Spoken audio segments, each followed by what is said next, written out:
안녕하세요, 여러분. 오늘은 정말 특별한 이야기를 가져왔습니다. 이탈리아 로마에서 태어나 자란 29세 여성 클라우디아의 놀라운 경험담인데요. 한국에서 1년간 방송국 연수를 마치고 고향으로 돌아간 그녀에게 벌어진 일은 정말 상상도 못할 일이었습니다.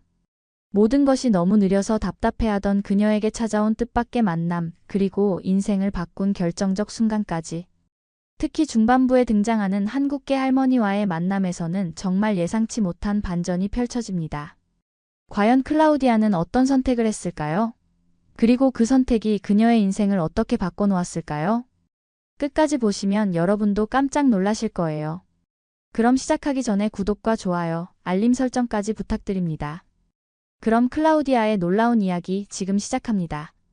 인천공항에서 로마행 비행기에 몸을 맡긴 클라우디아는 창밖으로 사라져가는 서울의 불빛을 바라보며 깊은 한숨을 쉬었습니다. 1년간의 한국 생활이 꿈만 같았어요. 한국 공영방송에서 뉴스 자막 편집자로 일하며 경험한 그 빠르고 정확한 업무 처리, 동료들의 열정적인 모습, 그리고 무엇보다 자신도 모르게 몸에 밴 한국식 속도감이 이제는 자연스러워졌거든요.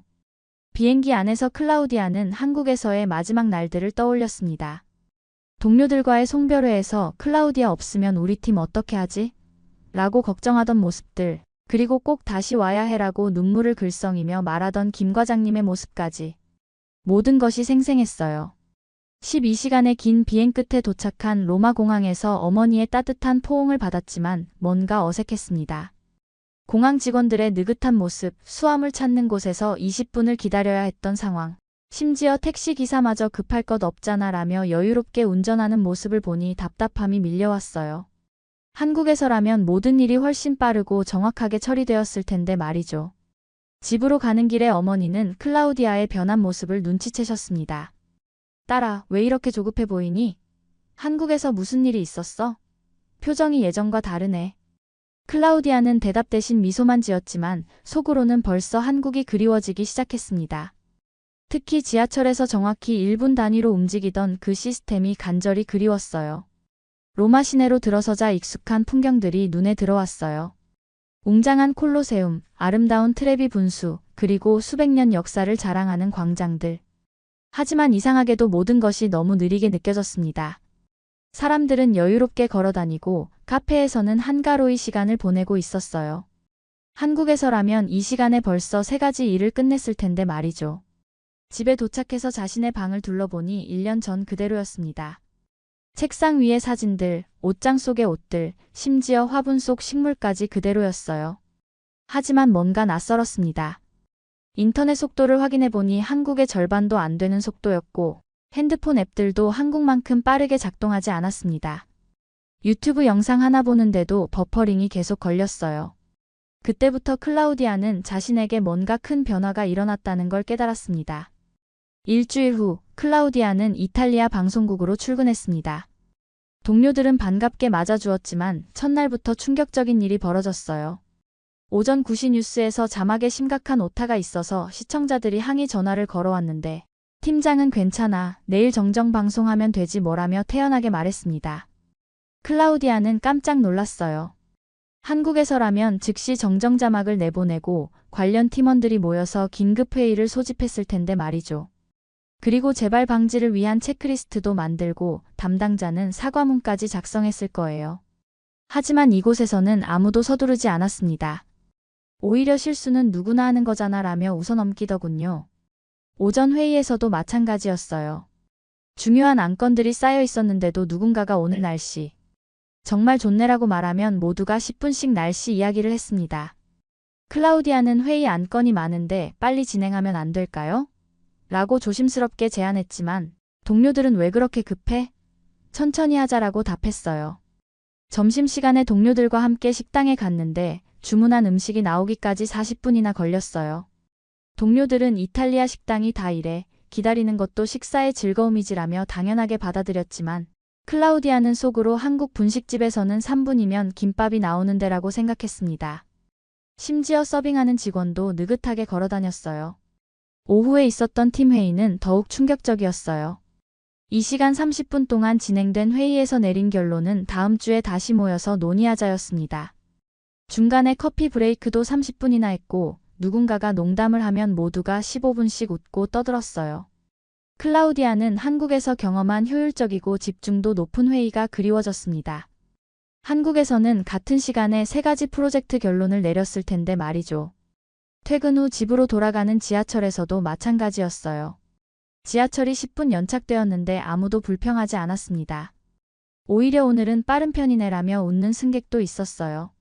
한 승객은 15분 늦은 적도 있는데 뭐라고 말하더군요. 클라우디아는 한국의 정확한 지하철 시스템이 생각났습니다. 1분만 늦어도 사과 방송이 나오고 지연 사유까지 상세히 안내해주는 그 완벽한 시스템 말이죠. 시간이 지날수록 클라우디아의 답답함은 커져만 갔습니다. 매일 출근하면서 느끼는 이탈리아의 느긋함이 이제는 견딜 수 없는 무기력함으로 다가왔어요. 한국에서 몸에 밴 빠른 속도감과 놀라운 효율성이 이곳에서는 전혀 필요하지 않았습니다. 오히려 왜 그렇게 서두르니? 라는 시선을 받기 일쑤였어요. 어느 날 아침 클라우디아는 거울 속 자신을 보며 긴 한숨을 쉬었어요. 내가 지금 뭘 하고 있는 걸까? 한국에서는 매일 새로운 도전과 성취감을 느꼈는데 이곳에서는 하루하루가 그냥 의미 없이 흘러갔습니다. 일에 대한 열정도 삶에 대한 의욕도 점점 사라져갔어요. 마치 시계가 느리게 가는 것처럼 모든 것이 답답했습니다. 직장에서의 상황은 더욱 심각해졌어요. 클라우디아가 업무 개선안을 제시하면 기존 방식도 나쁘지 않은데 라는 반응이었고 효율성을 높이자고 제안하면 너무 복잡하게 생각하지 마라라는 답이 돌아왔습니다. 한국에서 배운 체계적인 업무 방식을 적용해 보려 했지만 아무도 관심을 보이지 않았어요. 주말에 친구들과 만나도 마찬가지였습니다. 카페에서 4시간 동안 앉아서 별다른 주제 없이 수다만 떨고 있는 친구들을 보며 클라우디아는 한국에서라면 이 시간에 쇼핑도 하고 영화도 보고 맛집도 가보고 심지어 새로운 취미도 배웠을 텐데라고 생각했어요. 친구들은 왜 이렇게 바쁘게 살려고 하니? 인생을 즐겨야지라며 의아해했지만 클라우디아에게는 이런 여유가 오히려 지루하고 무의미했습니다. 저녁에 집에 돌아와서도 마찬가지였어요. 텔레비전을 켜면 광고도 길고 프로그램 진행도 느렸습니다. 인터넷으로 뭔가를 주문하려고 해도 배송은 일주일이 기본이었어요. 한국에서는 새벽에 주문해도 당일 배송이 가능했는데 말이죠. 모든 것이 한국과 비교되었고 그럴 때마다 한국이 더욱 그리워졌습니다. 밤에 침대에 누워서 한국에서 찍은 사진들과 영상들을 보며 눈물이 났어요. 명동의 북적거리는 사람들, 강남의 화려한 네온사인, 그리고 함께 일했던 동료들의 활기찬 모습들. 특히 야근을 하면서도 웃으며 일하던 그 에너지가 간절히 그리웠습니다. 한국의 편의점에서 삼각김밥을 사 먹고 지하철에서 티머니를 찍으며 빠르게 이동하던 그 일상, 심지어 복잡한 환승까지도 그리웠어요. 클라우디아는 자신이 무엇을 원하는지 혼란스러웠습니다. 고향으로 돌아왔는데 왜 이렇게 외롭고 공허할까요? 왜 모든 것이 의미 없게 느껴질까요? 한국에서의 1년이 자신을 완전히 다른 사람으로 바꿔놓은 것 같았어요. 이제는 이탈리아 사람보다 한국 사람에 더 가까워진 것 같다는 생각까지 들었습니다. 어느 토요일 오후, 클라우디아는 우울한 기분을 달래려고 로마의 트라스테베레 지역 재래시장을 걸어다녔습니다. 평소에 자주 가던 곳이었지만 오늘은 왠지 모르게 발걸음이 무거웠어요. 그런데 시장 한 구석에서 눈에 익은 글자를 발견했습니다. 한국 전통 음식이라고 적힌 작은 간판이었어요. 호기심에 이끌려 그 가게로 들어갔습니다. 가게 안은 아담했지만 정말 한국적인 분위기였어요. 벽에는 한국의 전통 그림들이 걸려 있었고 한국 음악이 은은하게 흘러나왔습니다. 70대로 보이는 할머니가 혼자 앉아서 뭔가 만들고 계셨어요. 할머니는 클라우디아를 보자마자 환한 미소를 지으며 어서 오세요 라고 정말 자연스러운 한국어로 말했습니다. 클라우디아도 한국에서 배운 한국어로 안녕하세요 라고 인사했어요. 할머니는 깜짝 놀라며 어머, 한국말을 하시네요. 어떻게 한국어를 배우셨어요? 라고 물었습니다. 클라우디아의 발음이 꽤 정확했거든요. 할머니의 이름은 박순자였어요. 놀랍게도 50년 전 젊은 나이에 이탈리아로 이주해서 지금까지 살고 있는 한국인이었습니다. 순자 할머니는 클라우디아의 한국어 실력에 감탄하며 정말 신기해요. 이탈리아 사람이 한국어를 이렇게 잘하다니라고 말했어요. 클라우디아는 자신의 이야기를 차근차근 털어놓았습니다. 한국에서의 1년간의 경험, 그곳에서 느꼈던 놀라운 활력과 에너지, 그리고 고향으로 돌아온 후에 혼란스럽고 답답한 감정들을 모두 솔직하게 말했어요. 심지어 제가 이상한 건 아닐까요? 라고 걱정스럽게 물어보기까지 했습니다. 순자 할머니는 고개를 끄덕이며 진지하게 들어주었습니다. 그리고 잠시 침묵을 지키더니 말했어요. 아, 그 마음 정말 잘 알 것 같아요. 나도 똑같은 경험을 했거든요. 처음에 한국에서 살 때는 너무 빨라서 힘들었어요. 모든 게 바쁘고 치열하고 답답했죠. 할머니는 계속 말했습니다. 그런데 이탈리아에 와서 몇 년 살아보니까 한국의 그 속도가 그리워지기 시작했어요. 여기는 너무 느려서 답답했거든요. 지금은 50년이 지났는데도 여전히 한국의 그 역동적인 에너지가 그리워요.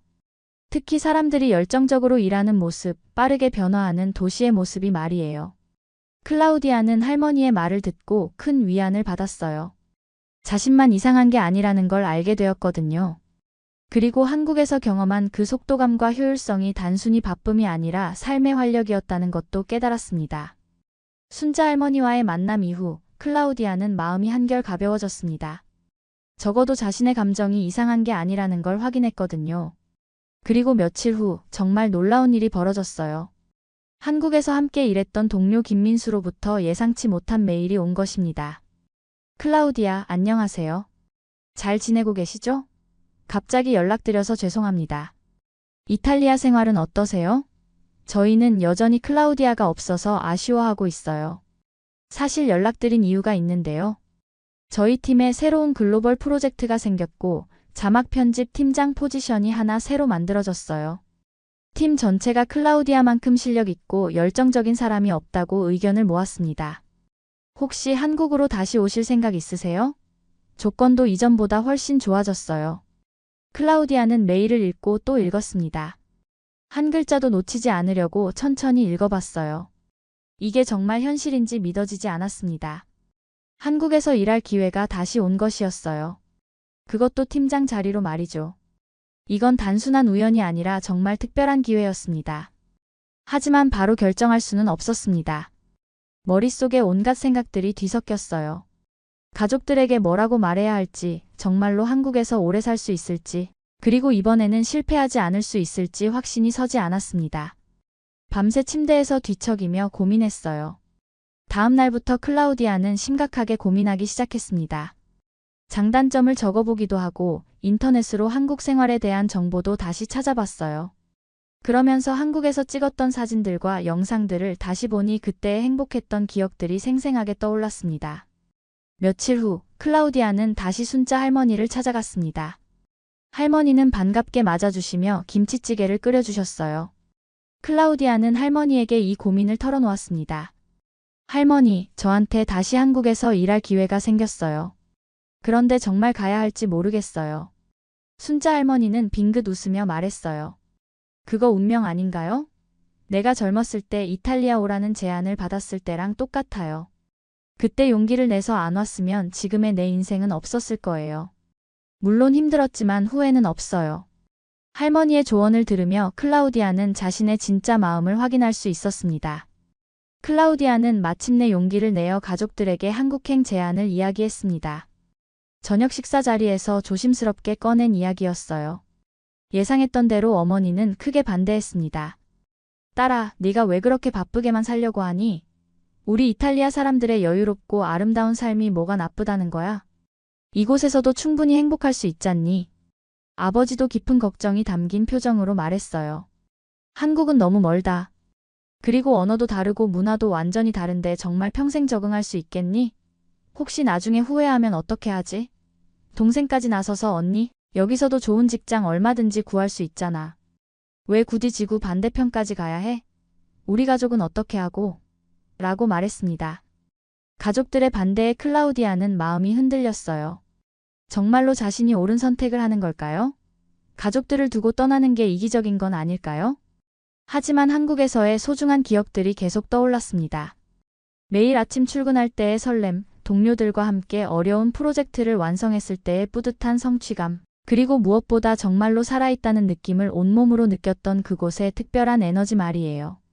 일주일 동안 클라우디아는 혼자만의 시간을 가졌습니다. 로마 시내를 걸어다니면서 콜로세움 앞에서, 바티칸 성당에서 자신의 마음을 정리해봤어요. 그리고 내린 결론은 한국에서의 삶이 자신에게는 더 의미 있고 활력이 넘쳤다는 것이었습니다. 그날 밤 클라우디아는 어머니와 둘만의 진솔한 대화를 나누었습니다. 엄마, 저는 한국에서 진짜 제가 누구인지 알게 되었어요. 여기서는 그냥 하루하루가 의미 없이 지나가기만 하는데 한국에서는 매일이 도전이고 성장이었어요. 저는 제가 정말 원하는 삶을 살고 싶어요. 어머니는 눈물을 글썽이며 딸의 손을 잡았어요. 엄마는 네가 행복했으면 좋겠다. 그런데 정말 한국에서 행복할 수 있을까? 혹시 몇 년 후에 후회하지는 않을까? 클라우디아는 어머니의 손을 꼭 잡고 확신에 찬 목소리로 답했습니다. 네, 엄마. 저는 한국에서 제가 꿈꿔온 진짜 제 모습이 될 수 있어요. 그곳에서 제가 가진 능력을 마음껏 발휘할 수 있고 매일 성장하는 저를 느낄 수 있어요. 그 순간 클라우디아는 자신의 결정을 완전히 확신했습니다. 가족들의 걱정과 사랑도 충분히 이해하지만 자신의 인생은 결국 자신이 살아야 한다는 것을 깨달았어요. 그리고 한국에서의 새로운 도전이 두렵기도 하지만 그만큼 설렌다는 것도 확인했습니다. 드디어 출발일이 다가왔습니다. 이번에는 1년 전과 달리 훨씬 확신에 찬 마음이었어요. 짐을 쌀 때도 이번에는 정말 오래 머물 거라는 생각으로 꼼꼼히 준비했습니다. 한국에서 필요할 것들, 그리고 가족들에게 줄 이탈리아 선물들까지 챙겼어요. 공항에서 가족들과 작별 인사를 할 때도 1년 전과는 완전히 달랐습니다. 눈물보다는 미소가 더 많았어요. 어머니는 여전히 걱정스러운 표정이었지만 자주 연락하고 정말 힘들면 언제든 돌아와. 하지만 네가 원하는 길이라면 엄마가 응원할게 라고 말했습니다. 클라우디아는 이번에는 정말 잘해볼게요. 그리고 꼭 성공해서 엄마를 한국으로 초대할게요 라고 약속했어요. 12시간의 비행 동안 클라우디아는 설렘과 기대감으로 잠을 이루지 못했습니다. 기내에서 한국어 공부도 다시 하고 한국 동료들과 나눌 대화도 미리 연습해봤어요. 그리고 무엇보다 이번에는 팀장이라는 새로운 책임감이 있어서 더욱 철저히 준비했습니다. 인천공항에 도착했을 때의 기분은 정말 특별했습니다. 1년 전 처음 왔을 때의 떨림과는 완전히 다른 집에 돌아온 것 같은 따뜻한 안도감이 들었어요. 공항에서 나와 지하철역으로 향하는 길에서도 모든 것이 익숙하고 반가웠습니다. 심지어 복잡한 인천공항 지하철 환승도 자연스럽게 해냈어요. 김민수가 동료 2명과 함께 공항으로 마중을 나왔어요. 클라우디아, 정말 다시 와줘서 고마워요. 팀원들이 모두 기다리고 있어요. 벌써 환영 파티 계획도 세워놨다고요. 클라우디아는 저도 다시 와서 너무 기뻐요. 이번에는 정말 오래 머물면서 열심히 할게요 라고 대답했습니다. 서울 시내로 들어서면서 창밖 풍경을 보니 감회가 새로웠어요. 한강의 아름다운 야경, 강남의 웅장한 고층 빌딩들, 그리고 늦은 시간까지 불이 켜져 있는 사무실들. 이 모든 것이 활기차고 역동적으로 느껴졌습니다. 이탈리아에서 그렇게 간절히 그리워했던 바로 그 에너지가 눈앞에 펼쳐져 있었어요. 지하철 안에서도 사람들이 빠르게 움직이고 모두가 목적의식을 가지고 행동하는 모습이 정말 인상적이었습니다. 회사에서 마련해준 원룸 숙소에 짐을 풀고 나서 첫 번째로 한 일은 편의점에 가는 것이었어요. 삼각김밥과 바나나 우유를 사면서 클라우디아는 환하게 웃었습니다. 아, 이 맛이야. 이탈리아에서 얼마나 그리웠는지 몰라. 편의점 직원도 친절했고 24시간 운영되는 시스템도 여전히 놀라웠어요. 작은 것 하나하나가 다 소중하고 반가웠습니다. 첫 출근날, 클라우디아는 새로운 각오와 큰 기대감으로 방송국에 들어섰습니다. 동료들이 사무실 입구에서 박수를 치며 반갑게 맞아주었어요. 클라우디아, 정말 다시 와줘서 고마워요. 이제 우리 팀이 진짜 완성되었네요. 팀장님, 앞으로 잘 부탁드려요 라고 말하는 후배들을 보니 책임감이 크게 느껴졌습니다. 새로운 팀장 자리에 앉으며 클라우디아는 엄청난 책임감과 동시에 큰 자부심을 느꼈어요. 책상 위에는 글로벌 자막팀 팀장 클라우디아라고 적힌 명패가 놓여 있었습니다. 이탈리아에서는 상상도 못했던 일이었어요. 첫 팀 회의에서 클라우디아는 자신만의 비전을 발표했어요. 이탈리아에서의 경험과 한국에서 배운 노하우를 완벽하게 결합한 혁신적인 자막 시스템을 제안했습니다. 우리가 만드는 자막이 전 세계 시청자들에게 한국의 문화와 감성을 정확하게 전달할 수 있도록 하겠습니다. 동료들은 박수를 치며 역시 클라우디아예요. 이런 글로벌한 아이디어를 기다렸어요 라고 말했습니다. 점심시간에 동료들과 함께 회사 근처 한 식당에서 김치찌개와 불고기를 먹으며 클라우디아는 진짜 행복을 느꼈어요. 이탈리아에서 한국 음식이 그리워서 혼자 라면 끓여 먹고 유튜브로 한국 음식 영상만 봤어요 라고 말하자 모두가 웃었습니다. 이제 매일 맛있는 한국 음식 드실 수 있잖아요. 우리가 맛집 투어도 시켜드릴게요 라는 말에 클라우디아도 함께 즐겁게 웃었어요. 오후에는 새로운 글로벌 프로젝트 기획안을 본격적으로 작성했습니다. 한국의 놀라운 속도와 완벽한 정확성, 그리고 이탈리아에서 배운 창의적 감성을 절묘하게 결합한 혁신적인 아이디어였어요. 동료들이 클라우디아 팀장님만의 특별한 국제적 시각이네요. 이런 프로젝트는 처음이에요 라고 감탄하며 칭찬해 주었습니다. 첫 주가 끝나고 금요일 저녁 팀원들과 함께 회식을 했어요. 한국의 회식 문화를 다시 경험하니 정말 그리웠던 순간들이었습니다. 삼겹살을 구워 먹으면서 진솔한 대화를 나누고 노래방에서 함께 노래도 부르고 늦은 시간까지 서로의 이야기를 들어주는 그 따뜻한 분위기가 클라우디아에게는 가족 같았어요. 퇴근 후 한강공원을 혼자 걸으며 클라우디아는 깊은 감동과 확신을 느꼈어요. 서울의 화려한 야경을 바라보며 마음속으로 다짐했습니다. 이곳이 내가 진짜 살고 싶었던 곳이야. 여기서 내 꿈을 이루고 내가 정말 원하는 사람이 되겠어. 이번에는 절대 포기하지 않을 거야. 그날 밤 이탈리아에 있는 가족들에게 영상통화를 걸었어요.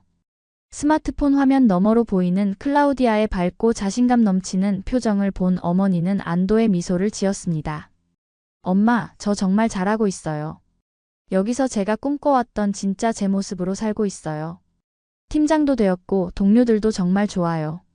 어머니는 딸의 환한 웃음을 보며 그래, 내가 행복하면 엄마도 정말 행복해. 내 선택이 옳았구나라고 말했어요. 클라우디아는 창밖의 서울 야경을 바라보며 깊은 만족감과 함께 생각했습니다.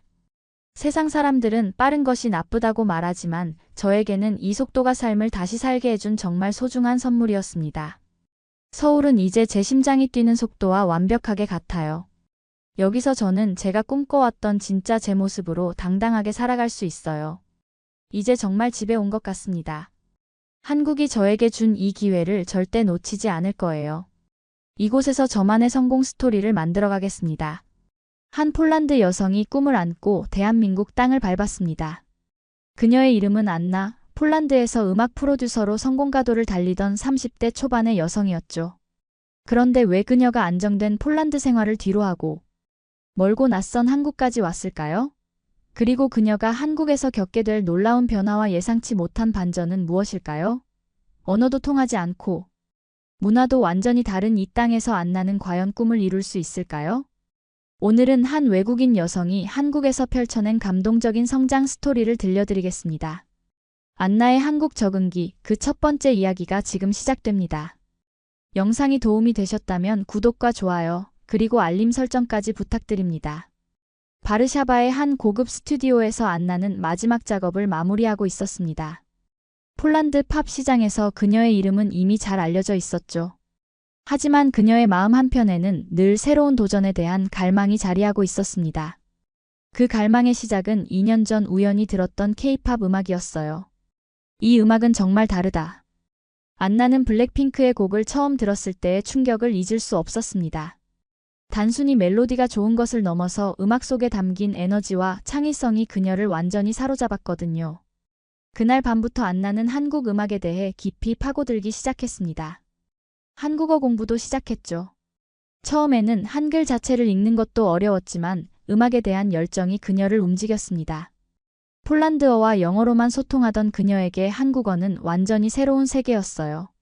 발음도 어렵고 문법도 복잡했지만 K-팝 가사를 이해하고 싶은 마음 하나로 매일 공부했습니다. 드디어 결심했어요. 한국에서 직접 음악을 만들어보자. 가족과 친구들은 모두 말렸습니다. 이미 폴란드에서 안정적인 위치에 있는데 왜 굳이 위험을 감수하느냐는 거였죠. 특히 어머니는 여자가 혼자 그렇게 먼 나라에 가서 어떻게 살려고 그러니라며 극구 반대했습니다. 하지만 안나의 마음은 이미 정해져 있었습니다. 한국행 비행기에 몸을 맡기며 안나는 창밖을 바라봤습니다. 구름 사이로 보이는 풍경들이 점점 낯설어져 갔어요. 11시간의 비행 끝에 인천공항에 도착했을 때 그녀의 가슴은 설렘과 두려움으로 가득했습니다. 공항에서 나오자마자 마주한 한글 간판들, 빠르게 오가는 한국어 대화들, 모든 것이 새로웠죠. 첫날 밤 홍대 근처 작은 원룸에서 안나는 잠을 이루지 못했습니다. 폴란드와는 완전히 다른 소음, 냄새, 분위기가 그녀를 압도했거든요. 정말 잘한 선택일까? 하는 의문이 머릿속을 맴돌았지만 동시에 새로운 모험에 대한 기대감도 컸습니다. 이제 진짜 시작이었으니까요. 한국에서의 첫 주는 연속된 문화 충격의 나날이었습니다. 안나가 가장 먼저 마주한 것은 음식 문화였어요. 폴란드에서는 피에로기와 키엘바사, 비고스 같은 음식이 주식이었는데 한국에서는 모든 것이 매웠습니다. 첫 김치찌개를 마주했을 때 안나의 표정은 볼만했죠. 이걸 어떻게 먹어야 하지? 젓가락 사용법부터 난관이었습니다. 폴란드에서는 포크와 나이프로 모든 걸 해결했는데 젓가락으로 밥을 먹는다는 게 쉽지 않았어요. 김치는 또 어떻고요?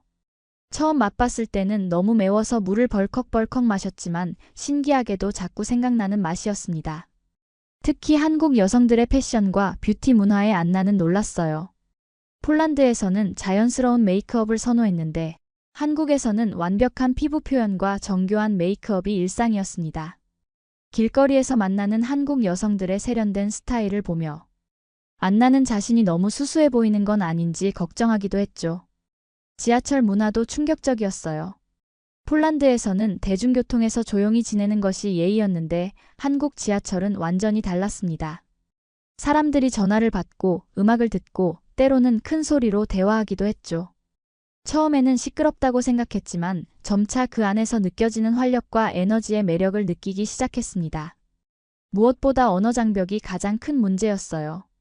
폴란드에서 열심히 공부했다고 생각했는데 실제 한국인들이 빠르게 말하는 것을 알아듣기는 거의 불가능했습니다. 편의점에서 물건을 사려고 해도 점원이 무슨 말을 하는지 몰라서 당황하기 일쑤였죠. 어느 날 안나는 한국 전통 목욕탕인 찜질방에 갔습니다. 폴란드에서는 사우나 문화가 있지만 찜질방은 완전히 달랐어요. 온 가족이 함께 와서 하루 종일 머무르는 문화. 각종 사우나와 찜질방, 그리고 그 안에서 펼쳐지는 사람들의 일상이 신기했습니다. 특히 할머니들이 서로 등을 밀어주며 이야기하는 모습을 보며 안나는 한국 여성들의 끈끈한 정을 느꼈죠. 한국의 빨리빨리 문화도 적응하기 어려운 부분 중 하나였습니다. 폴란드에서는 모든 일을 체계적이고 계획적으로 진행했는데 한국에서는 모든 것이 빠르게 변하고 즉석에서 결정되는 경우가 많았어요. 안나가 한국에 온 지 한 달째 되던 날, 드디어 그녀가 일하게 될 음악회사 엠넷 엔터테인먼트를 찾아갔습니다. 강남의 높은 빌딩들 사이에 자리한 회사 건물을 올려다보며 안나는 가슴이 두근거렸어요. 폴란드에서의 경력과 포트폴리오를 정리해서 가져갔지만 과연 한국에서 통할지 확신이 서지 않았습니다. 리셉션에서 어색한 한국어로 약속을 확인하는 안나를 보며 직원들이 수군거리는 소리가 들렸어요. 외국인이네, 한국어 잘 못하는 것 같은데 같은 말들이었죠. 안나는 얼굴이 빨갛게 달아올랐지만 꾹 참았습니다. 폴란드에서 여성 프로듀서로 성공하기까지 겪었던 편견들이 떠올랐거든요. 그때 엘리베이터에서 내려온 한 여성이 안나에게 다가왔습니다. 혹시 안나 씨 맞으신가요? 저는 김지연입니다. 아티스트 매니지먼트 팀에서 일하고 있어요. 지연의 유창한 영어에 안나는 안도의 한숨을 쉬었죠. 드디어 제대로 소통할 수 있는 사람을 만난 것 같았으니까요.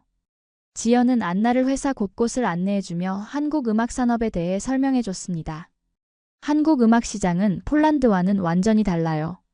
여기서는 단순히 좋은 음악을 만드는 것만으로는 안 돼요. 팬들과의 소통, 소셜미디어 활용, 스토리텔링까지 모든 것이 중요하죠. 지연의 설명을 들으며 안나는 자신이 생각했던 것보다 훨씬 복잡한 세계라는 것을 깨달았습니다. 회사 대표와의 미팅에서 안나는 자신의 포트폴리오를 발표했어요. 폴란드에서 만든 곡들을 들려주며 한국 시장에 대한 자신의 비전을 설명했습니다.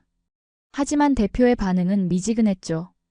음악은 좋은데 한국적인 감성이 부족해 보입니다. 한국 팬들이 원하는 게 뭔지 아직 잘 모르시는 것 같네요. 특히 여성 아티스트들의 음악적 색깔을 이해하는데 시간이 필요할 것 같습니다. 그날 저녁 지연은 안나를 홍대 클럽으로 데려갔습니다. 한국 음악을 이해하려면 한국 사람들이 어떻게 음악을 즐기는지 봐야 해요. 클럽에서 쏟아지는 K-팝 음악에 맞춰 열정적으로 춤추는 사람들을 보며 안나는 뭔가 깨달았어요. 이들에게 음악은 단순한 엔터테인먼트가 아니라 감정의 표출이고 소통의 수단이었습니다. 지연 씨, 저를 도와주세요. 한국을 정말 이해하고 싶어요. 안나의 진심 어린 부탁에 지연은 미소를 지었습니다. 물론이죠. 하지만 쉽지 않을 거예요. 마음의 준비 단단히 하세요. 특히 이 바닥에서 외국인 여성으로 인정받기까지는 더 많은 노력이 필요할 거예요. 안나의 한국 생활 두 번째 달은 좌절의 연속이었습니다. 회사에서 맡은 첫 프로젝트는 신인 걸그룹의 데뷔곡 작업이었어요. 폴란드에서의 경험을 바탕으로 열심히 만든 곡이었지만 반응은 차가웠습니다. 너무 서구적이다, 한국 정서와 맞지 않는다는 피드백만 돌아왔죠. 더욱 힘든 것은 한국 음악계에서 느끼는 미묘한 차별이었어요. 회의에서 안나의 의견보다는 남성 동료들의 의견이 더 쉽게 받아들여지는 것을 느꼈습니다. 외국인 여자가 뭘 안다고 하는 시선들도 있었죠. 폴란드에서도 비슷한 경험이 있었지만 언어와 문화까지 다른 상황에서는 더욱 버거웠습니다. 특히 힘들었던 것은 회사 내에서의 소통이었어요. 회의 시간에 빠르게 오가는 한국어 대화를 따라가기 어려웠고 자신의 의견을 제대로 전달하지 못할 때가 많았습니다. 동료들은 친절했지만 언어 장벽 때문에 깊은 대화를 나누기 어려웠어요. 어느 날 안나는 혼자 한강공원에 앉아 있었습니다. 폴란드에 있는 어머니와 영상통화를 하며 하소연하고 있었죠. 엄마, 정말 힘들어요. 내가 뭘 잘못 생각한 걸까요? 폴란드에서는 다 잘했는데 여기서는 아무것도 제대로 되지 않아요. 어머니는 걱정스러운 목소리로 폴란드로 돌아오라고 권했습니다. 딸아, 거기서 여자 혼자 그렇게 힘들어하지 말고 집으로 와라. 그때 지연이 나타났어요. 안나의 침울한 표정을 본 지연은 옆에 앉으며 말했습니다. 안나 씨, 저도 처음 이 일을 시작할 때 비슷했어요. 한국 사람인데도 음악 산업을 이해하는데 몇 년이 걸렸거든요. 하물며 외국인인 안나 씨는 얼마나 어려우시겠어요. 게다가 이 바닥은 여성에게 더 까다로운 면이 있어요. 지연은 안나에게 한국 음악의 역사를 들려주기 시작했습니다. 트로트부터 시작해서 포크, 록, 그리고 현재의 K-팝까지. 한국 음악에는 한국 사람들의 정서가 깊이 스며 있어요. 기쁠 때나 슬플 때나 음악으로 감정을 표현하는 거죠. 그걸 이해하면 한국 사람들이 원하는 음악이 뭔지 알 수 있을 거예요. 다음 날부터 안나는 완전히 다른 접근을 시작했습니다. 회사 여직원들과 점심을 함께 먹으며 한국어 공부도 하고 그들의 이야기도 듣기 시작했어요. 어색한 한국어였지만 진심으로 소통하려는 안나의 모습에 동료들도 마음을 열기 시작했습니다. 한국에 온 지 세 번째 달, 안나에게는 특별한 경험이 기다리고 있었습니다. 추석이었어요. 지연이 안나를 자신의 고향 전주로 초대한 것입니다. 안나 씨, 한국을 정말 이해하고 싶다고 하셨잖아요. 그럼 한국의 명절을 직접 경험해 보세요. 전주로 가는 길에서부터 안나는 신기한 광경을 목격했습니다. 고속도로가 차들로 가득 차 있었고 모두들 고향으로 향하고 있었어요. 폴란드에서도 크리스마스에 가족들이 모이지만 이렇게 온 나라가 움직이는 건 처음 봐요. 안나의 감탄에 지연은 웃으며 답했습니다. 이게 바로 한국의 정이에요. 지연의 집에 도착하자 안나는 따뜻한 환영을 받았습니다. 지연의 어머니는 안나를 보자마자 아이고, 우리 딸 친구구나. 멀리서 왔는데 고생 많았지? 하며 안나의 손을 꼭 잡았어요. 폴란드에서는 처음 만나는 사람에게 이렇게 친근하게 대하지 않는데 한국의 정이 물씬 느껴졌습니다. 차례를 지내는 모습을 보며 안나는 깊은 감동을 받았어요. 조상을 기리는 마음, 가족이 모여 함께하는 시간의 소중함이 폴란드의 가족. 문화와는 다르지만 매우 아름다워 보였습니다. 특히 여러 세대가 한자리에 모여 서로를 챙기는 모습에서 한국 문화의 깊이를 느꼈죠. 송편을 만드는 과정에도 참여했어요. 지연의 할머니가 안나의 손을 잡고 반죽하는 방법을 가르쳐 주었습니다. 이렇게 하는 거야, 딸아. 마음을 담아서 빚어야 맛있어진다고. 할머니의 따뜻한 손길을 느끼며 안나는 눈시울이 뜨거워졌어요. 폴란드에 있는 할머니가 생각났거든요. 저녁에는 온 가족이 모여 앉아 이야기꽃을 피웠습니다. 안나의 서툰 한국어에도 모두들 귀 기울여 들어주고 폴란드 이야기를 궁금해했어요. 안나야, 폴란드는 어떤 나라야? 음식은 뭐가 맛있어? 지연의 아버지가 물어보자. 안나는 열심히 설명했습니다. 그날 밤 안나는 지연과 함께 마당에 나가 달을 바라봤습니다. 지연 씨, 오늘 정말 감사해요. 이런 따뜻함을 느낀 건 처음이에요. 한국 사람들의 정이 이런 거구나 싶어요. 지연은 안나의 어깨를 토닥이며 말했습니다. 안나 씨도 이제 우리 가족이에요. 언제든 힘들면 여기 와요. 다음 날 아침 지연의 어머니는 안나에게 김치와 반찬들을 한가득 싸주었어요. 딸아, 혼자 사는 게 얼마나 힘들겠어. 이거 가져가서 든든하게 먹어. 안나는 감동받아 눈물을 흘렸습니다. 이런 따뜻한 마음을 받아본 지가 정말 오래되었거든요. 서울로 돌아가는 길에 안나는 완전히 달라진 자신을 느꼈습니다. 한국이 단순히 일하러 온 나라가 아니라 진정한 제2의 고향이 될 수 있겠다는 생각이 들었어요. 추석 이후 안나의 음악 작업에는 놀라운 변화가 일어났습니다.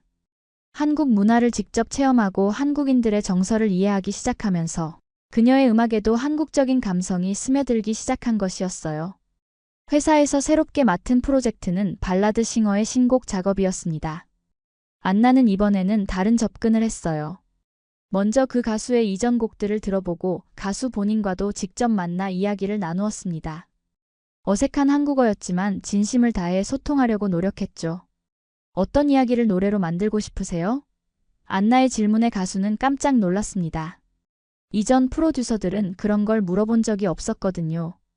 가수는 자신의 연애 이야기, 가족에 대한 그리움, 꿈에 대한 열정을 털어놓았습니다. 안나는 그 이야기들을 하나하나 마음에 새기며 곡을 만들기 시작했어요. 폴란드의 서정적인 멜로디에 한국의 애절한 정서를 담아냈습니다. 첫 데모를 들은 회사 임원들의 반응은 이전과 완전히 달랐어요. 이번에는 정말 다르네요. 한국 사람들이 좋아할 만한 감성이 느껴져요. 대표도 만족스러운 표정을 지었습니다. 안나 씨가 한국을 이해하기 시작한 것 같네요. 이런 식으로 계속해보세요. 더욱 놀라운 일이 일어났습니다. 그 곡이 발매되자마자 각종 음원 차트에서 상위권에 오르기 시작한 것이었어요. 특히 30대와 40대 여성들 사이에서 큰 인기를 끌었습니다. 이 곡 누가 만든 거야? 정말 마음에 와닿는다는 댓글들이 쏟아졌죠. 한국어로 진행되는 첫 인터뷰 요청이 들어왔을 때 안나는 긴장했습니다. 하지만 지연과 동료들의 도움으로 열심히 준비했어요. 인터뷰에서 안나는 서툰 한국어로 자신의 이야기를 들려주었습니다. 저는 한국 음악의 아름다운 정서를 세계에 알리고 싶어요. 폴란드에서 온 저도 이렇게 감동받았는데 다른 나라 사람들도 분명 좋아할 거라고 생각해요. 방송이 나간 후 반응은 폭발적이었습니다. 한국어를 열심히 배우는 외국인 여성 프로듀서의 모습에 많은 사람들이 감동받았어요. 진짜 한국을 사랑하는 게 느껴진다. 이런 분이 우리 음악을 만들어주다니 고맙다는 댓글들이 달렸습니다. 회사에서의 안나의 위치도 확실히 달라졌어요. 이제는 동료들이 먼저 안나에게 의견을 물어보고 중요한 회의에도 빠지지 않고 참석하게 되었습니다. 안나가 만든 곡을 원하는 가수들의 연락도 계속 들어왔죠. 그날 저녁 안나는 지연과 함께 성공을 축하하는 저녁 식사를 했습니다. 안나 씨, 정말 대단해요. 이제 진짜 한국 음악계의 일원이 된 것 같아요. 지연의 축하에 안나는 환한 미소를 지었습니다. 지연 씨 덕분이에요. 한국을 이해할 수 있도록 도와주지 않았다면 불가능했을 거예요. 성공의 기쁨도 잠시, 안나에게는 예상치 못한 시련이 찾아왔습니다. 어느 날 갑자기 폴란드에서 어머니가 쓰러졌다는 연락을 받은 것이었어요. 병원에 입원한 어머니의 상태가 심각하다는 소식에 안나는 당장 폴란드로 돌아가야 할지 고민에 빠졌습니다. 딸아, 어서 돌아와. 엄마가 많이 아파. 아버지의 떨리는 목소리를 들으며 안나는 눈물을 흘렸어요. 한국에서의 성공이 무색해졌습니다. 가족보다 중요한 것이 어디 있겠어요? 안나는 즉시 휴가를 내고 폴란드행 비행기표를 예약했습니다. 바르샤바 공항에 도착한 안나를 맞이한 것은 싸늘한 겨울 날씨와 걱정으로 가득한 아버지의 모습이었어요. 병원으로 향하는 길에 아버지는 말했습니다. 안나야, 이제 한국 생활은 그만두고 집에 있어라. 엄마도 네가 너무 멀리 있어서 많이 속상해하셨어. 병실에서 만난 어머니는 많이 수척해져 있었지만 안나를 보자 미소를 지었어요. 우리 딸 왔구나. 한국에서 잘 지냈니? 어머니의 약한 목소리에 안나는 가슴이 미어졌습니다. 엄마, 미안해요. 제가 너무 멀리 있어서. 어머니는 안나의 손을 꼭 잡으며 말했습니다. 괜찮다, 딸아. 엄마는 네가 꿈을 이루는 걸 보는 게 더 행복해. 며칠 동안 병원에서 어머니를 돌보며 안나는 깊은 고민에 빠졌어요. 한국에서의 성공과 가족 중 무엇을 택해야 할지 결정하기 어려웠습니다. 폴란드의 옛 동료들과 친구들은 이번 기회에 한국을 정리하고 돌아오라고 권했죠. 안나, 넌 이미 폴란드에서도 충분히 성공할 수 있어. 굳이 그렇게 힘들게 살 필요 없잖아. 그런데 놀라운 일이 일어났습니다. 한국에서 지연과 회사 동료들이 보낸 영상 메시지가 도착한 것이었어요. 안나 씨, 어머니 빨리 회복되시길 바라요. 안나 씨가 없으니까 회사가 너무 허전해요. 안나 씨가 만든 음악 덕분에 우리가 더 좋은 작품을 만들 수 있었어요. 꼭 돌아와 주세요. 심지어 안나가 작업했던 가수들도 영상을 보내왔습니다. 안나 선생님 덕분에 제 음악이 완전히 달라졌어요. 한국 사람보다 한국적인 감성을 더 잘 이해해 주시는 것 같아요. 어서 건강하게 돌아오세요. 어머니는 이 영상들을 보며 눈물을 흘렸어요. 안나야, 이 사람들이 얼마나 너를 소중히 여기는지 보이니? 엄마는 괜찮으니까 내 꿈을 계속 이뤄라. 하지만 안나는 여전히 마음을 정하지 못했습니다. 그때 의료진에게서 반가운 소식이 들려왔어요. 어머니의 상태가 많이 호전되어 곧 퇴원할 수 있다는 것이었습니다. 어머니는 안나에게 말했습니다. 딸아, 엄마가 아픈 건 나이 들어서 그런 거야. 네가 여기 있다고 해서 나을 수 있는 게 아니란다. 오히려 네가 꿈을 포기하는 걸 보면 엄마가 더 아플 것 같아. 병원에서 나오는 길에 안나는 자신이 진정으로 원하는 것이 무엇인지 깨달았습니다. 한국에서의 생활이 단순히 일하는 것이 아니라 진정한 자신의 삶이 되어 있었어요. 한국 사람들의 따뜻한 정 함께 음악을 만들어가는 기쁨, 그리고 자신만의 색깔을 인정받는 성취감까지. 이 모든 것이 안나에게는 소중한 것들이었습니다. 폴란드에서 보낸 2주 후 안나는 중요한 결정을 내렸습니다. 어머니가 완전히 회복된 것을 확인한 후 다시 한국으로 돌아가기로 한 것이었어요. 하지만 이번에는 단순히 일하러 가는 것이 아니었습니다. 한국을 자신의 진짜 집으로 만들기로 결심한 것이죠. 공항에서 작별 인사를 나누며 어머니는 안나에게 특별한 선물을 건넸습니다. 할머니가 남겨주신 폴란드 전통 목걸이였어요. 이걸 가지고 가거라. 네가 어디에 있든 폴란드가 너의 뿌리라는 걸 잊지 말고 동시에 한국에서도 행복하게 살아라. 안나는 목걸이를 목에 걸며 다짐했습니다. 폴란드의 정체성을 잃지 않으면서도 한국인으로서 살아가겠다고 말이에요. 인천공항에 도착한 안나를 지연과 회사 동료들이 마중 나와 있었습니다. 안나 씨, 정말 보고 싶었어요. 지연의 환한 미소를 보며 안나는 확신했습니다. 이곳이 바로 자신이 속한 곳이라는 것을요. 회사로 돌아온 안나에게는 더 큰 프로젝트가 기다리고 있었어요. 한국과 유럽을 연결하는 글로벌 음악 프로젝트의 총괄 프로듀서를 맡게 된 것이었습니다. 안나 씨만이 할 수 있는 일이에요. 한국과 유럽의 음악적 감성을 모두 이해하는 사람은 안나 씨뿐이거든요. 새로운 프로젝트에서 안나는 자신만의 독특한 색깔을 마음껏 발휘했습니다. 폴란드의 서정적인 멜로디에 한국의 감성적인 가사를 접목시키고 유럽의 클래식한 편곡에 케이팝의 역동적인 비트를 더했어요. 그 결과 탄생한 음악은 한국은 물론 유럽에서도 큰 호응을 얻었습니다. 무엇보다 놀라운 것은 안나의 음악이 폴란드에서도 인기를 끌기 시작한 것이었어요. 폴란드 출신 프로듀서가 한국에서 만든 음악이라는 스토리가 화제가 되면서 폴란드 언론에서도 안나를 주목하기 시작했습니다. 고국의 관심과 응원이 안나에게는 큰 힘이 되었죠.